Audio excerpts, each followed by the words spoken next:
Bismillahirrahmanirrahim. Assalamualaikum warahmatullahi wabarakatuh. Alhamdulillahi rabbil alamin. Nahmaduhu wa nasta'inuhu wa nastaghfiruhu wa nastahdihi wa natubu ilaih. Wa na'udzu billahi min syururi anfusina wa min sayyiati a'malina. May yahdihillahu fala mudilla lahu wa may yudlil fala hadiya lahu. Asyhadu an la ilaha illallah wahdahu la syarika lah. Wa asyhadu anna Muhammadan abduhu wa rasuluh. Allahumma salli wa sallim ala sayyidil mursalin wa ala alihi wa ashabihi ajma'in, amma ba'd. Rabbi shrah li sadri wa yassir li amri wahlul 'uqdatam min lisani yafqahu qawli. Subhanaka la ilma lana illa ma 'allamtana innaka antal alimul hakim. Alhamdulillah, segala puji bagi Allah. Salawat dan salam kita sampaikan kepada Nabi Agung, Nabi besar Muhammad sallallahu alaihi wasallam beserta keluarga, para sahabat, para pengikut hingga akhir zaman. Mudah-mudahan di akhirat kelak kita akan mendapatkan syafaat beliau. Amin ya rabbal alamin. Hadirin yang dimuliakan Allah, dalam kitab Lubabun Nuqul dari Ibnu Ishaq disebutkan bahwa ada seorang bernama Umayyah bin Khalaf. Dalam riwayat lain seperti disebutkan oleh Ibnu Ashur rahimahullah, beberapa sosok lain atau nama lain juga beliau sebutkan, ya. Seperti ada Al-Walid bin Al-Mughirah Al-Makhzumi, ada Umayyah bin Khalaf, ada Ubay bin Khalaf, ada As bin Wa'il. Kemudian beberapa pembesar Quraisy lainnya ini pantang melihat Nabi SAW dan para sahabat.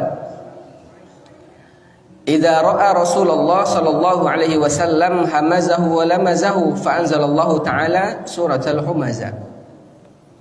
Kalau mereka lihat Nabi, pasti mereka akan mencela dan mencaci maki, ya, Nabi dan para sahabat. Maka kemudian Allah Subhanahu wa taala menurunkan surat Al-Humazah. Surat Al-Humazah ini, ya, termasuk surat yang biasa kita baca.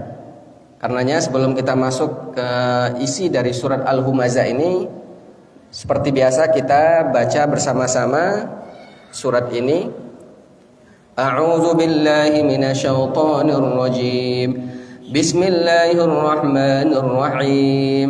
Wailul likulli humazatil lumazah. الذي جمع مالا وعدده يحسب أن ماله أخلده كلا لينبذن في الحطمة وما أدراك ما الحطمة نار الله الموقدة التي تطلع على الأفئدة إنها عليهم مؤصدة fi 'amadin mumaddada.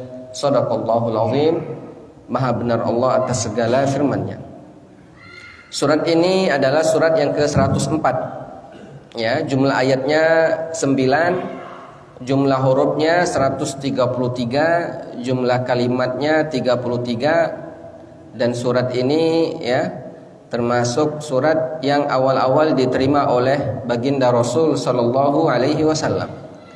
Asbab nuzulnya tadi disebutkan, ya, bahwa kebiasaan para pembesar Quraisy, orang yang punya kedudukan yang tinggi di masyarakat Mekah, mereka sering mencela, mencaci, mengumpat Nabi alaihi salatu wasallam dan para sahabatnya radhiyallahu anhum ajmain. Dan ternyata bukan hanya itu, disebutkan dalam kalam yang disampaikan oleh Ibnu Ashur tentang asbab nuzul surat Al-Humazah ini, mereka juga ikhtilaqul akhbar as-sayyi'ah anhum,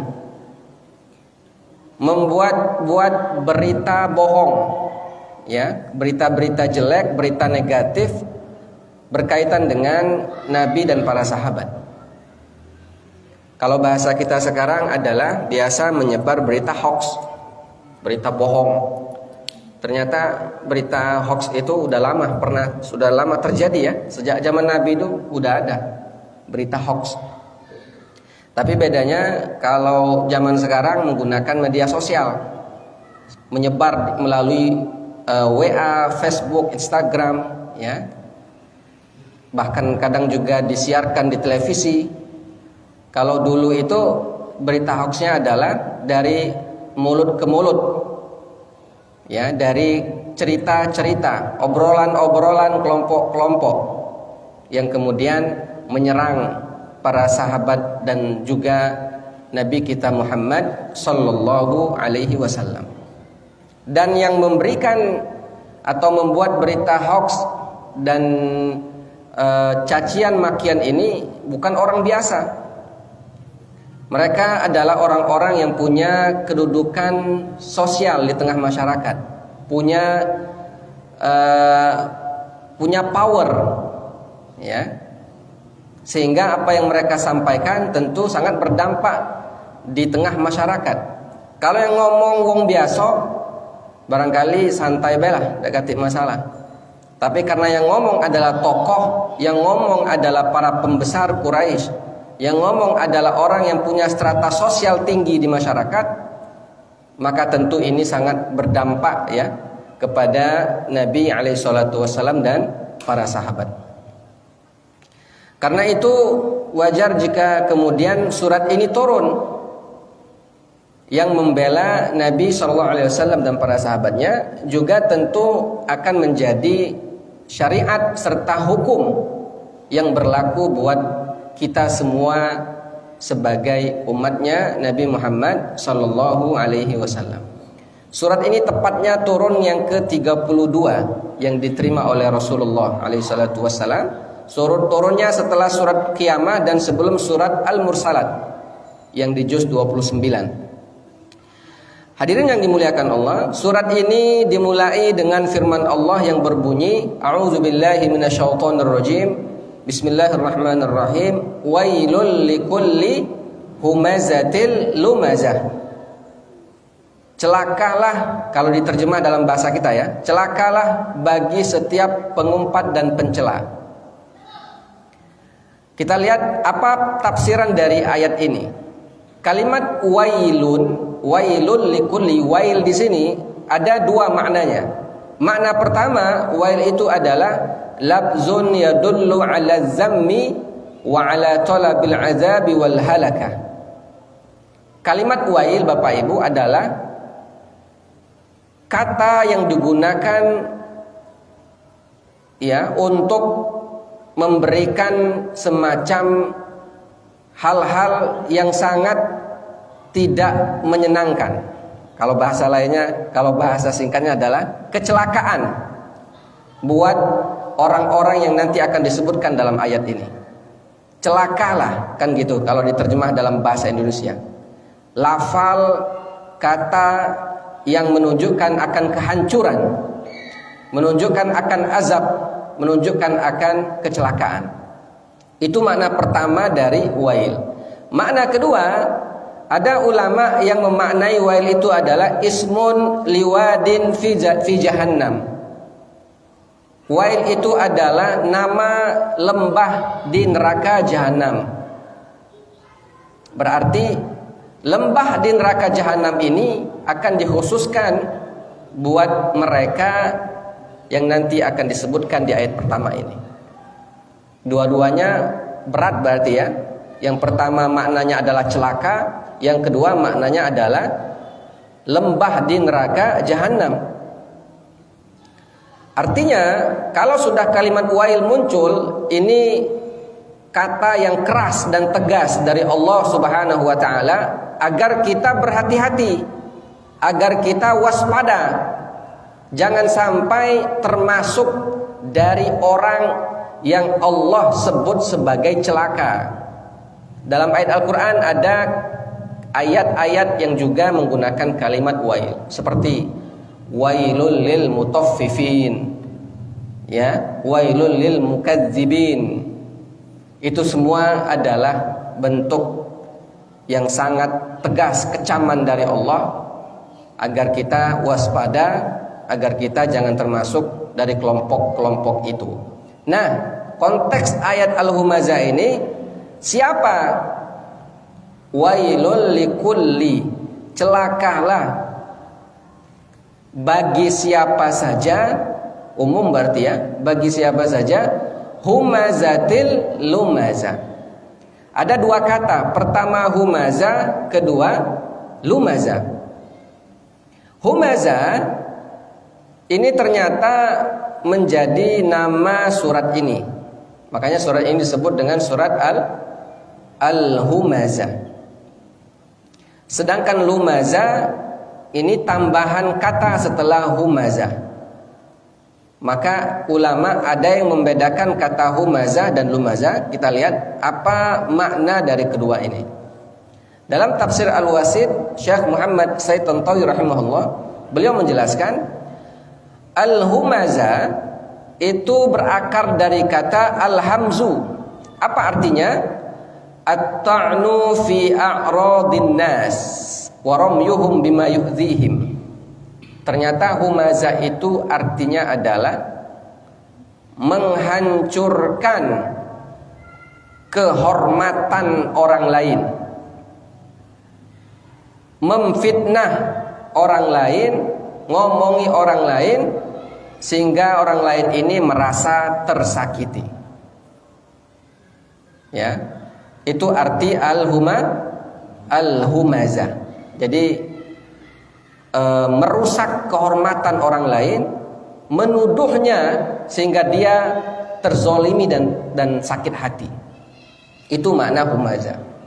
Sedangkan makna lumaza adalah as-sukhriya minal ghair, merendahkan orang lain, an tariqil isyarah bil yad awil ain aw ghairihima, dengan cara melalui gestur tubuhnya, baik melalui tangannya ataupun matanya ataupun yang lainnya.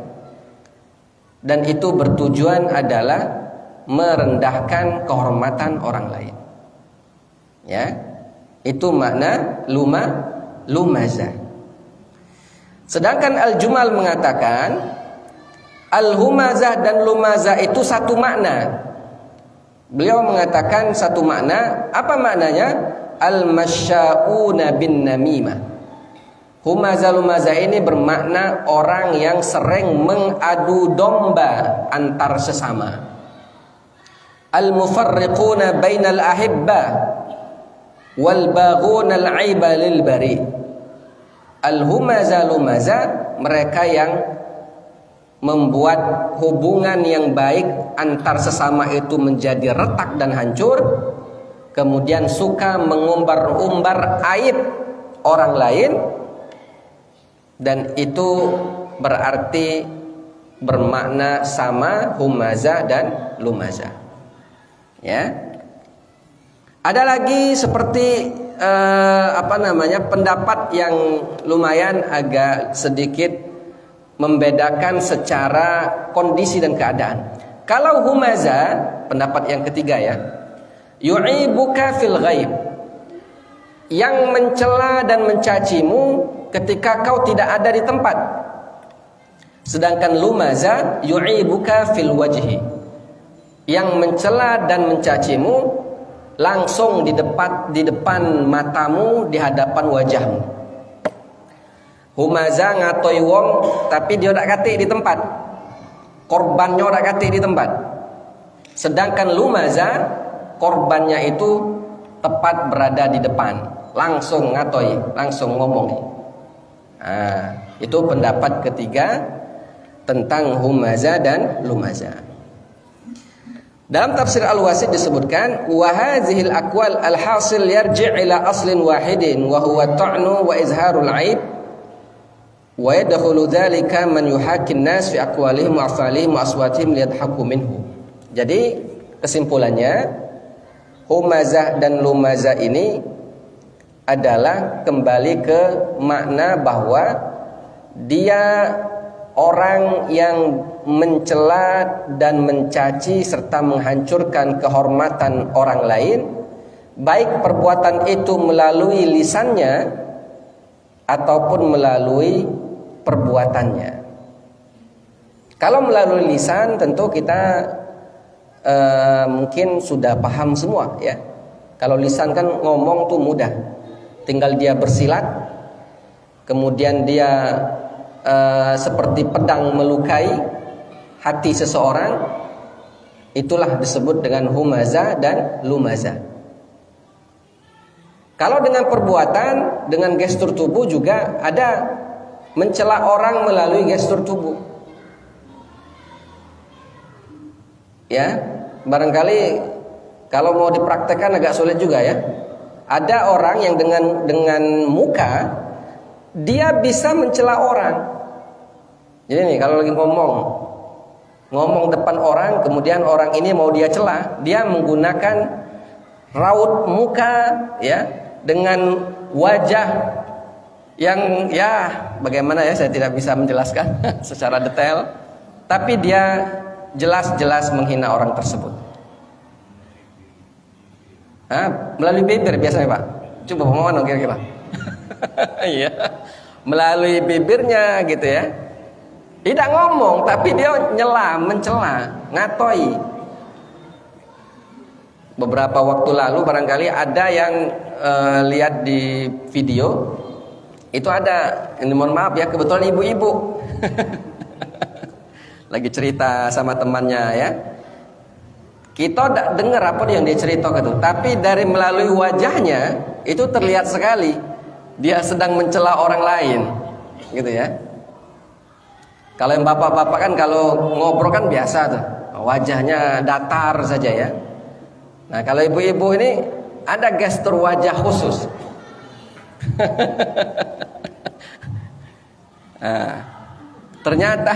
Ternyata itu masuk juga kategori humaza dan lumaza. Baik. Nah, Bapak Ibu yang dimuliakan Allah Subhanahu wa taala.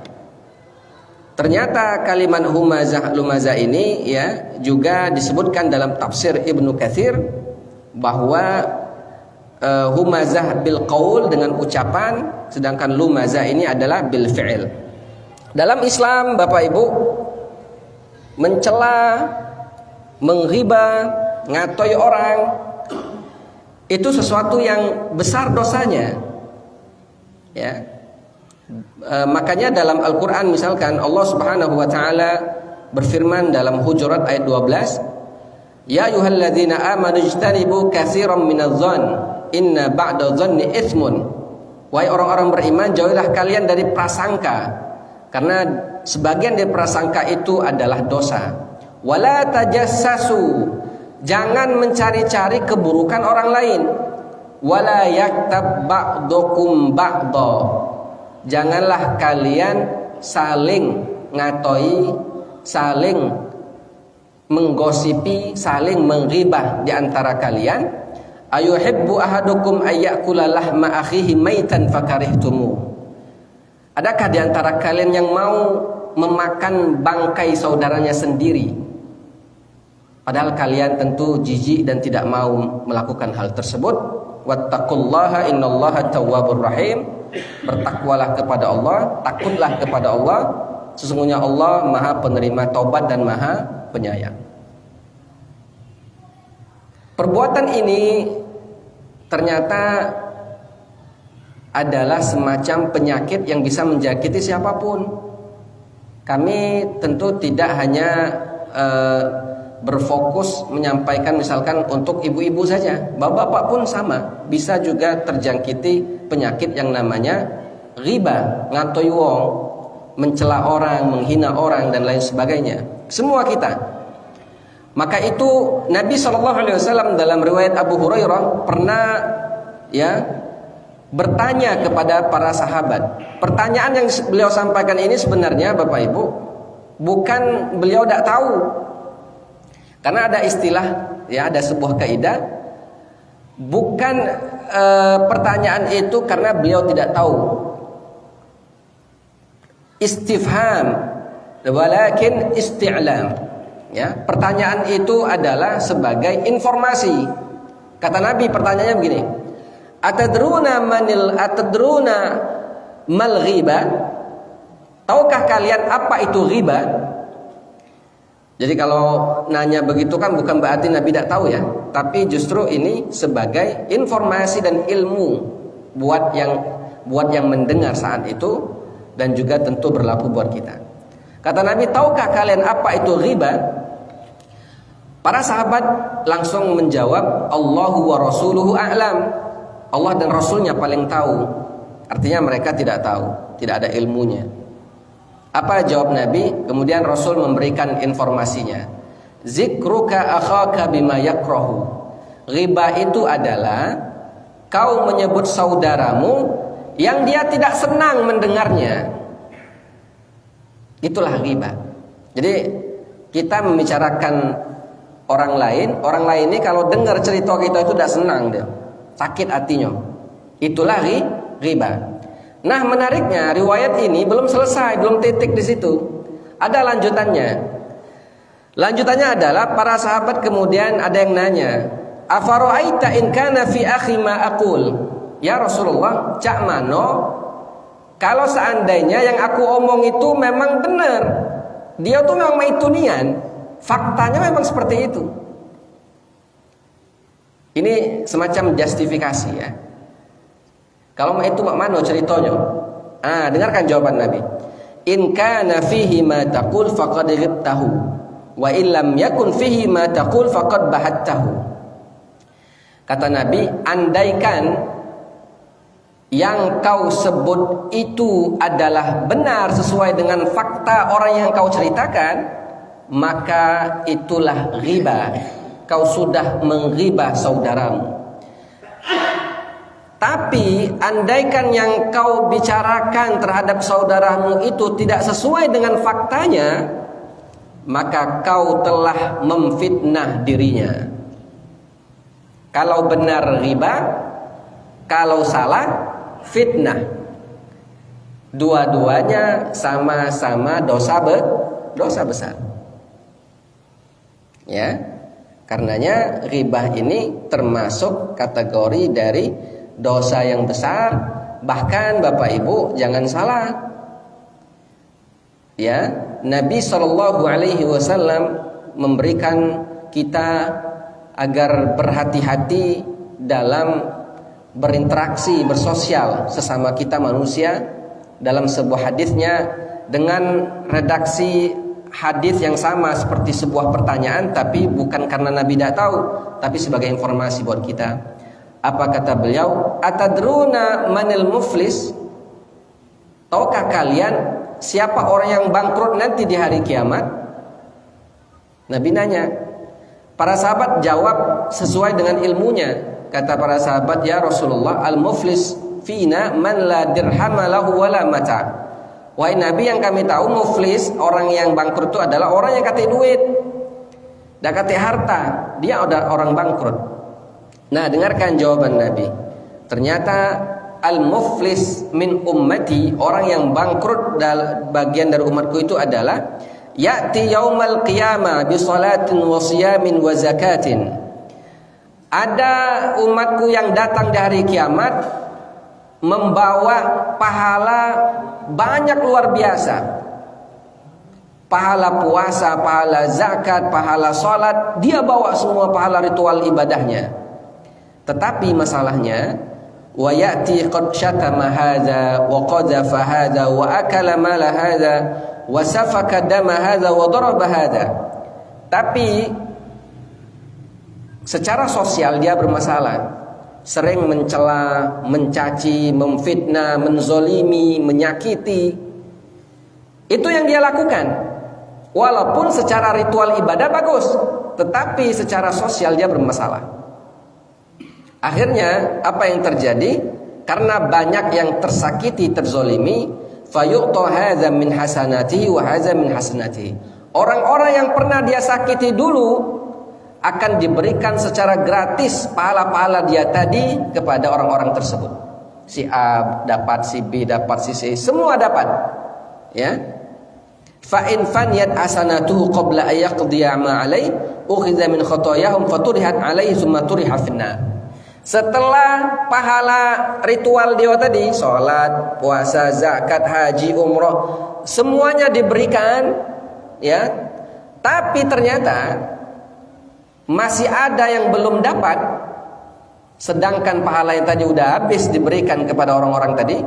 Maka apa yang kemudian terjadi? Dosa-dosa yang belum dapat tadi dikembalikan kepada orang itu. Mano pahala sudah habis, ini justru dapat dosa, na'udzubillah. Itulah orang yang muflis, orang yang bangkrut, summa turiha finnar, kemudian dia dilemparkan ke neraka, na'udzubillah. Makanya Bapak Ibu, dalam Islam itu kita harus seimbang antara ibadah ritual dengan ibadah sosial. Hablum minallah dan hablum minan nas. Hubungan vertikal, hubungan kepada Allah, hubungan horizontal, semuanya harus terjaga dengan sebaik-baiknya. Tidak boleh kita khusyuk ibadah, sholat, mantap, tahajud tiap malam, tapi dengan orang jahatnya minta ampun, dengan orang sering menyakiti hatinya, sering menzolimi. Ini yang terjadi akhirnya, na'udzubillah. Atau sebaliknya, baik dengan orang luar biasa, sosialnya tinggi, tapi tidak pernah semayang, ya kan? Tidak pernah sholat. Ini juga bermasalah. Maka itu harus seimbang. Ritualnya bagus, sosialnya juga bagus, gitu ya. Tapi biasanya kalau ibadah ritualnya bagus, insya Allah ibadah sosialnya juga bagus. Karena memang secara secara idealnya ibadah orang itu akan berdampak kepada akhlak dan sifatnya. Seperti sholat itu bisa mencegah dari perbuatan keji dan munkar. Innas sholata tanha 'anil fahsya'i wal munkar. Jadi ibadah ritual itu sebenarnya akan berefek kepada ibadah sosial, kan begitu. Idealnya begitu ya. Walaupun kasuistik ada juga yang tadi ritualnya bagus tapi sosialnya bermasalah. Baik, hadirin yang dimuliakan Allah Subhanahu wa taala. Wailul likulli humazatil lumazah. Celaka orang yang mengumpat, mencela, menghina, merendahkan orang lain, mengriba, ya, mengadu domba, itu semua masuk kategori dari humazah, lumazah. Tapi perlu jadi catatan, ternyata ini bisa dianggap kabar baik ya. Tapi harus jeli melihat kata penjelasan ini ya.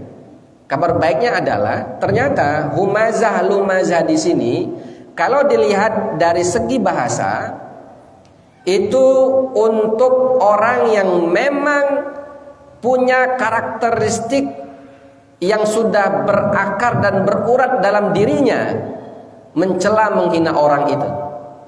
Humazah lumazah adalah diberikan ya kepada sifat orang yang memang sudah menjadi karakternya. Emang gawe dionian memang. Sudah hobi mencela, hobi ngatoi, hobi memfitnah. Inilah humazah lumazah nih. Jadi celaka yang semacam itu. Artinya yang mungkin sekali dua kali khilaf tidak termasuk dari humazah dan lumazah. Alhamdulillah Pak Ustaz, tidak masuk aku berarti. Mungkin ada yang beranggapan begitu. Kenapa bisa begitu? Aku Pak Ustaz cuma seminggu sekali ngatoi wong. Berarti dalam sebulan 4 kali ngatoi wong ya.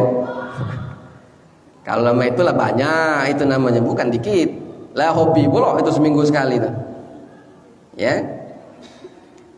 Memang ternyata humazah lumazah ini kata yang digunakan untuk orang yang memang sudah punya karakteristiknya, memang udah sifat dasarnya, emang gawe dia, memang hobi dia.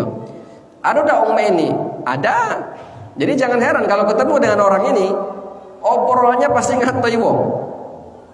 Ya, kalau ketemu lagi ngopi ngatoi wong, temu di pasar ngatoi wong, sudah pokoknya. Ya. Nah, yang semacam ini Allah Subhanahu wa taala ingatkan, jangan juga ini, makanya saya tadi sampaikan jangan hati-hati juga memahami ini. Memang karakteristik yang mendasar ya, sifat dasar orang ini. Tapi jangan juga coba-coba. Berarti Pak Ustadz aman sekali ngatoi wong. Bukan, itu kita harus menjauhi dari perbuatan mencela, mencaci orang lain. Termasuk body shaming ya, itu dilarang dalam Islam, nggak boleh. Gara-gara orang yang punya keterbatasan fisik misalkan, kemudian kita ngatoi, tidak boleh. Abdullah bin Mas'ud pernah hampir dikatakan dalam tanda kutip ya, diketawai betisnya yang kecil. Nabi nanya, "Ngapa kamu ketawa nih?" Apa jawab para sahabat yang lain? "Itu betis Abdullah bin Mas'ud kecil." Dengarkan jawaban Nabi membela Abdullah bin Mas'ud. "Walladzi nafsi biyadi annahu athqalu fil mizani min Uhud." Demi jiwaku yang berada di tangannya, maksudnya demi Allah, sesungguhnya betisnya itu jauh lebih berat di mizan Allah nanti dibandingkan dengan gunung Uhud. Itu merupakan cara Nabi memberikan apresiasi dan melarang kita untuk body shaming ya, nggak boleh.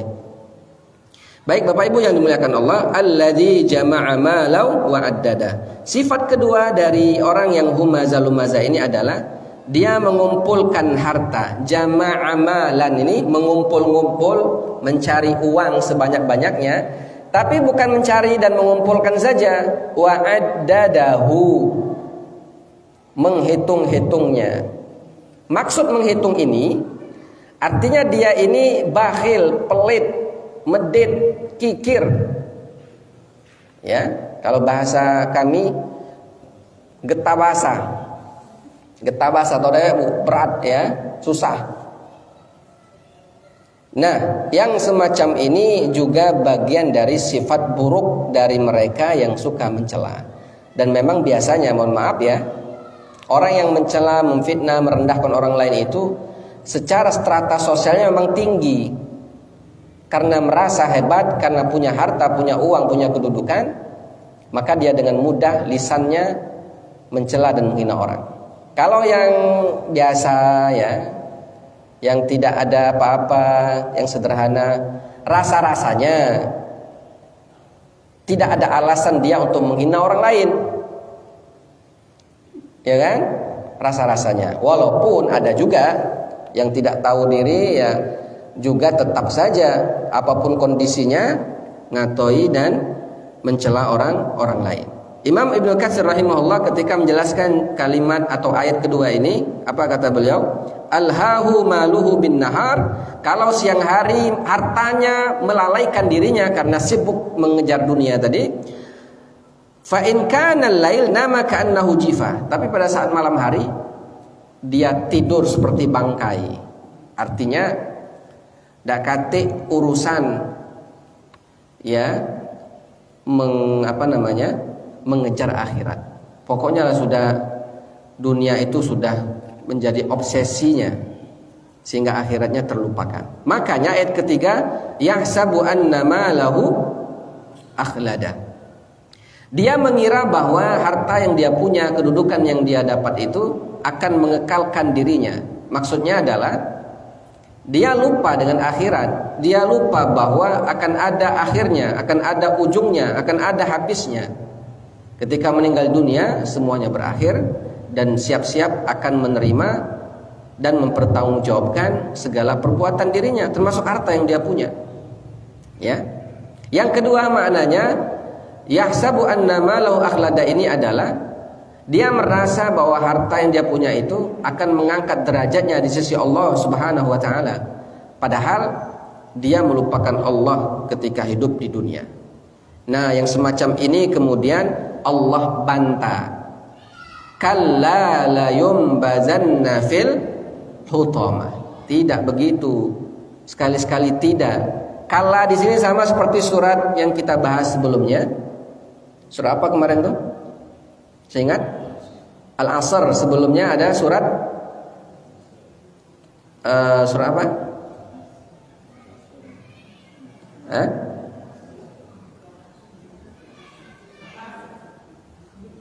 Sebelum surat Al-Asr.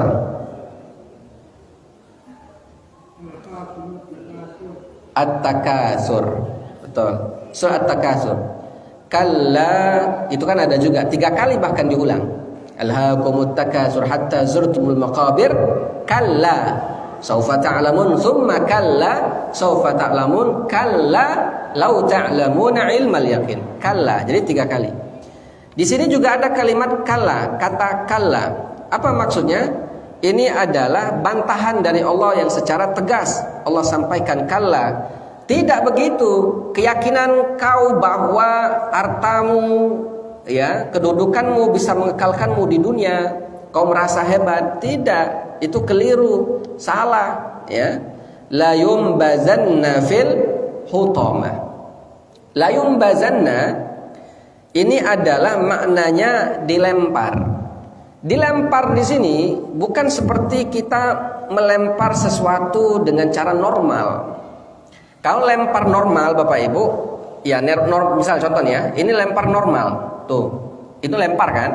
Nah, tapi kalimat la yumbazanna itu melemparnya dengan cara yang keras dan dengan cara dihina sehina-hinanya.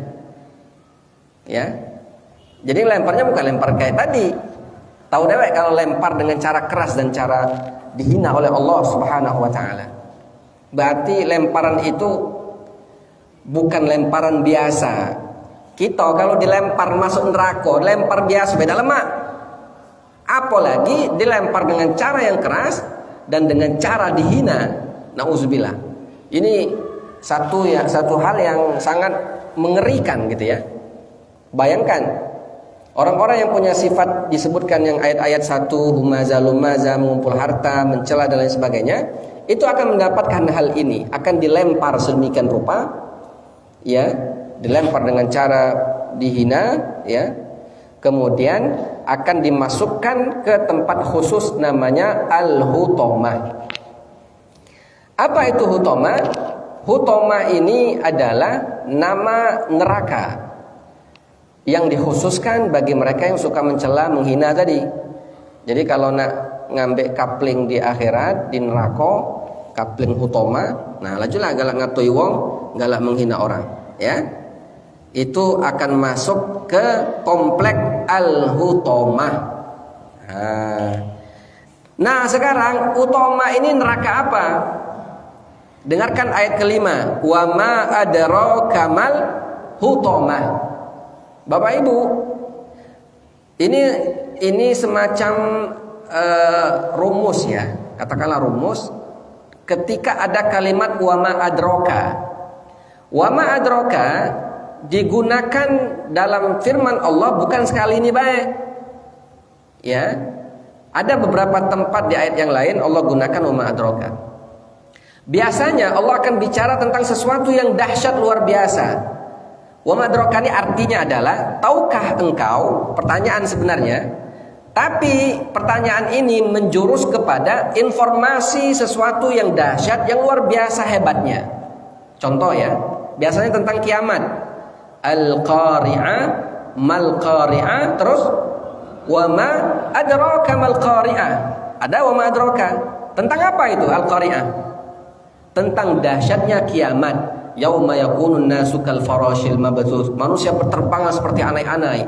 Wa takunul jibalu kal ihnil manfush. Bahkan gunung-gunung yang besar hancur berantakan seperti debu. Ya, tentang kiamat.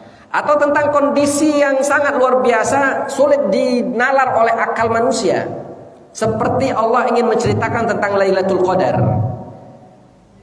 Inna anzalnahu fi Lailatul Qadar wa ma adraka ma Lailatul Qadar. Nah, gunakan itu lagi. Tentang apa itu? Lailatul Qadari khairum min alfi syahr. Satu malam yang nilainya lebih baik daripada 1000 bulan. Dahsyat luar biasa. Sulit dinalar oleh logika manusia. Begitu Allah kalau ingin menyebutkan sesuatu yang dahsyat menggunakan wa ma adraka. Nah, ternyata di Al-Humazah ini ketika Allah ingin menceritakan tentang neraka hutama, Allah gunakan redaksi ayat wa ma adraka mal hutama.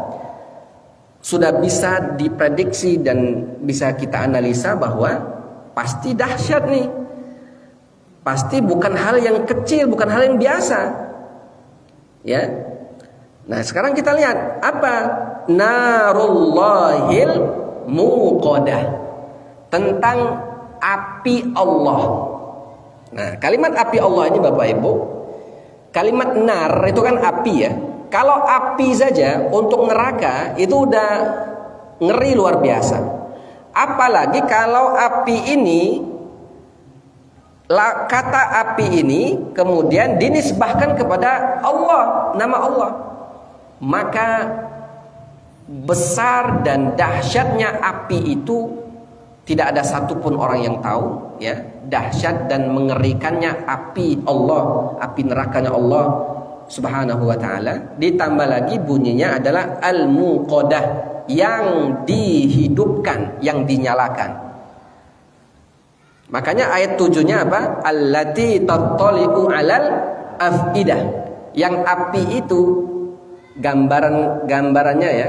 Api itu ketika dia membakar, tattali'u 'alal afidah. Tattali'u itu adalah kondisi di mana api membakar itu begitu cepatnya. Ya, saking cepatnya tidak bisa kemudian dinalar oleh akal manusia. Bayangkan ya, ada hadis Nabi yang menyebutkan tentang ini bukan apinya tapi kerikilnya, kerikil neraka. Inna ahwana 'alan nari 'adzaban yaumal qiyamah la rajulun tudau fi qadamai jumratun yughla minha dimaruhu. Kata Nabi, siksaan yang paling ringan di akhirat kelak bagi penghuni neraka adalah orang yang diletakkan di bawah kedua telapak kakinya kerikil kecil. Dalam hitungan detik otaknya yang mendidih. Nauzubillah. Itu baru kerikilnya, Pak.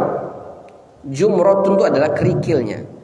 Bagaimana kalau Allah menyebut narullah, api Allah, al-muqadah, yang dinyalakan, allati tattali'u, yang ketika membakar itu saking dahsyatnya, cepatnya luar biasa, alal afidah, langsung ke jantung hati manusia. Tidak bisa kita bayangkan betapa menyakitkannya ya azab itu. Ya, makanya ayat ini memberikan pesan buat kita agar jangan macam-macam dengan perbuatan dosa yang merusak kehormatan orang lain. Alal afidah, ke jantung hati manusia. Terakhir, innaha alaihim muqsada fi amadim mumaddada. Ini tambahan tentang gambaran siksaan neraka. Api ditutup rapat di atas mereka, ada yang diikat di tiang-tiang yang panjang. Semua ini gambaran kecil tentang dahsyatnya azab, agar kita tidak kemudian meremehkan ya ancaman Allah berupa azab ini, agar kita segera kembali kepada Allah dan tidak melakukan perbuatan-perbuatan yang Allah larang. Jangan ada satu tokoh yang mungkin dianggap artis ya, malah terang-terangan menantang. Dia ngomong, oh tidak apa-apa masuk neraka aku. Banyak kawanku di neraka, bertemu lagi. Nah, yang ini barangkali ya lemaknya yang dibakar oleh api neraka ya. Nah, bagi kita kan, makanya kita sering, bahkan dalam zikir kita apa bunyinya, Allahumma ajirna minan nar, Allahumma ajirna minan nar, Allahumma ajirna minan nar. Ya Allah, jauhkan kami dari api neraka, jauhkan ya Allah. Termasuk doa sapu jagat kita, tidak cukup bahagia dunia, bahagia akhirat. Rabbana atina fid dunya hasanah wa fil akhirati hasanah wa qina azabannar. Ya Allah, berikan kebaikan dunia, berikan kebaikan akhirat, dan jauhkan dari api neraka. Karena mudah-mudahan Allah Subhanahu wa taala menjaga kita dari azab neraka, dan mudah-mudahan Allah Subhanahu wa taala menjaga kita dari perbuatan dosa dan maksiat. Amin ya rabbal alamin. Mungkin itu yang bisa kami sampaikan. Ada yang ingin ditanyakan sebelum kita tutup? Kurban itu balik ke kurban lagi nih ya. Tidak apa-apa. Kalau dia nazar, memang tidak boleh orang yang bernazar itu memakan daging kurban itu. Semuanya harus disedekahkan, diberikan kepada orang lain. Itu kurban wajib namanya ya, kurban nazar. Nah, bagi panitia yang menerima itu tentu sesuai dengan pengetahuan dan apa yang disampaikan oleh pengkurban. Kalau uji pengkurban dia berkurban saja, tidak menyampaikan bahwa itu kurban nazar, maka lepas masalahnya, lepas dosanya, dan tidak ada masalah bagi panitia, karena itu di luar pengetahuan panitia. Artinya dalam Islam ketidaktahuan kita itu dimaafkan. Rufi'al qalam an thalath. Orang itu diangkat pena, tidak ditanya ketika dia lupa sampai dia sadar, ya. Maka tidak masalah kalau kita lupa. Termasuk puasa misalnya, kita lupa makan di siang hari, makan pempek, tigiko, ya, kapal selam bulog, misalkan, bedak terkenyang, misalkan, ngikup cuko, maka tidak masalah, ya kan? Lanjutkan aja puasanya. Kalau setelah 3 ikok pempek itu baru sadar. Tapi kalau sikok pempek temakan, ya, kemudian sadar, tanggung 2 ikok lagi, belanja kan, misalkan. Nah, ini tidak boleh. Rufi al-qalam tadi, ya, diangkat pena, tidak dicatat, tidak masalah, tidak apa-apa.